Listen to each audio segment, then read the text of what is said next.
நான் இப்போது காளான் பிரியாணி எப்படி சிம்பிளாக பண்ணுறதுன்னு சொல்ல போகிறேன். மஷ்ரூம்னாலே முதல்ல நல்லா க்ளீன் பண்ணிக்கணும், அதுக்கப்புறம் தான் செய்யணும். இதற்கு தேவையான பொருட்கள் முதல்ல பார்ப்போம். காளான் 200 கிராம், அரிசி 1½ கப்பு, பெரிய வெங்காயம், தக்காளி, பச்சை மிளகாய் 2, இஞ்சி பூண்டு சிறிதளவு எடுத்துக்கோங்க, முந்திரி பருப்பு 6, பட்டை, கிராம்பு, ஏலக்காய் தலா 2 எடுத்துக்கோங்க, பிரிஞ்சி இலை 1, எலுமிச்சம்பழம் 1/2 மூடி, புதினா, மல்லித்தலை இதெல்லாம் கொஞ்சம் கொஞ்சம் எடுத்துக்கோங்க. அப்புறம் மஞ்சள் பொடி, மிளகாய் பொடி, கரம் மசாலா பொடி தேவையான அளவு எடுத்துக்கோங்க. இது கூடவே கொஞ்சம் சோம்பும் சேர்த்து எடுத்துக்கோங்க. இப்போது எப்படி செய்கிறதுன்னு பார்ப்போம்.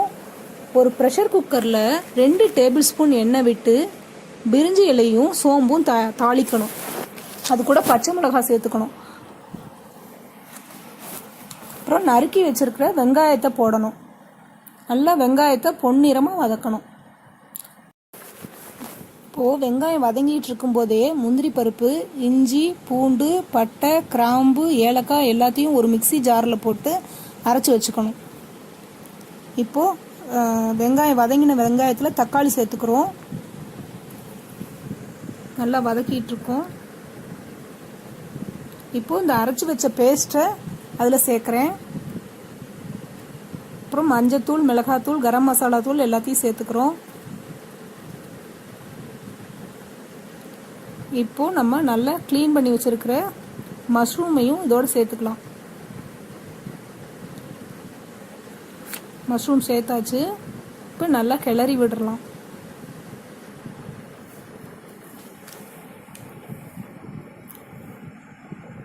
நல்லா கிளறி வச்சு ஒரு மூடி போட்டு மூடி வச்சிடணும். இப்போது ஒரு 10 நிமிஷம் கழித்து கொத்தமல்லியும் புதினாவையும் சேர்த்துடலாம்.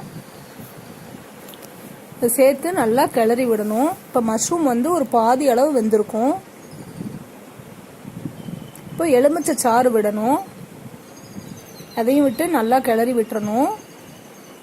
இப்போ ஊற வச்சிருக்கிற அரிசியை சேர்க்கணும். அரிசியை சேர்த்து நல்லா கிளறி விடணும்.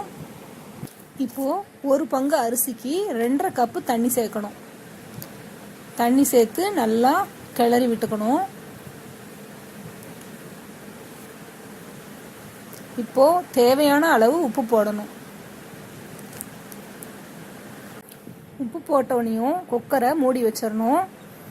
குக்கரை மூடி வச்சுட்டு நல்லா ஸ்டீம் வந்தவனையும் வெயிட் போட்டுறணும். 5 நிமிஷம் சிம்மில் வைங்க, அதுக்கு மேலே வைக்காதீங்க.